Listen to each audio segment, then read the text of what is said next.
Sa loob ng isang linggo, halos 2 beses makatanggap ng mensahe si Cesar. Matapos ang paggagupit ng habagat at mga bagyo, nakatanggap naman daw ito ng mensahe na mayroon daw siyang matatanggap na calamity loan na nagkakahalaga ng 4,700 pesos.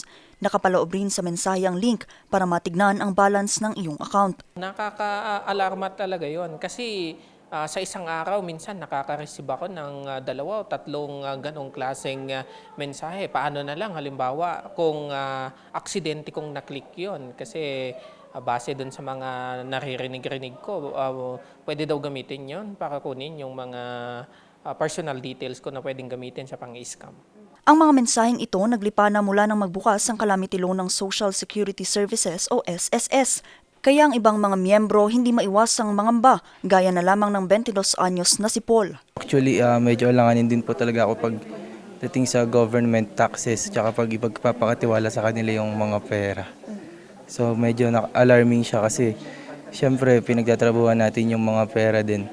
Makakalalaman natin na like may threat pala na pwedeng mawala sa atin yung pinaghirapan natin. Pero ang ilan naman tila natuto na sa dami ng mga naglipa ng Texas scams ngayon.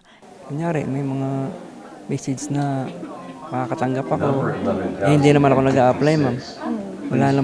Wala naman kaming transaction na So, possible po ma'am palagi. Positive thinking, ma'am. Scam po talaga, ma'am. So, hindi ko na po ino-open.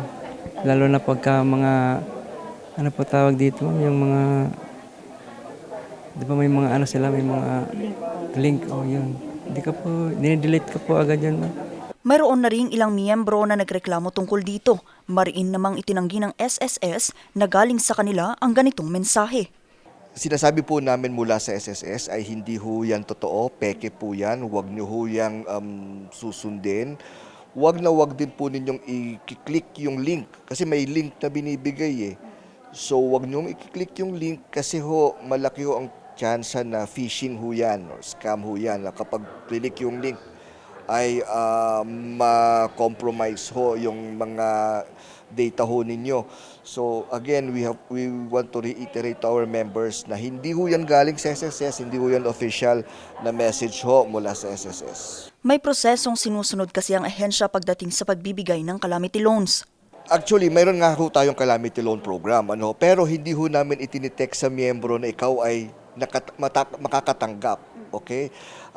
Ina-apply ho ni miyembro ito online and doon ho sa online application ho na doon po sa proseso na yon, malalaman na ho mismo ng miyembro kung siya po ay qualified na makatanggap ho ng calamity loan o hindi. Doon na ho mismo, right there and then habang nag-apply ho siya. Hindi ho namin itinitext.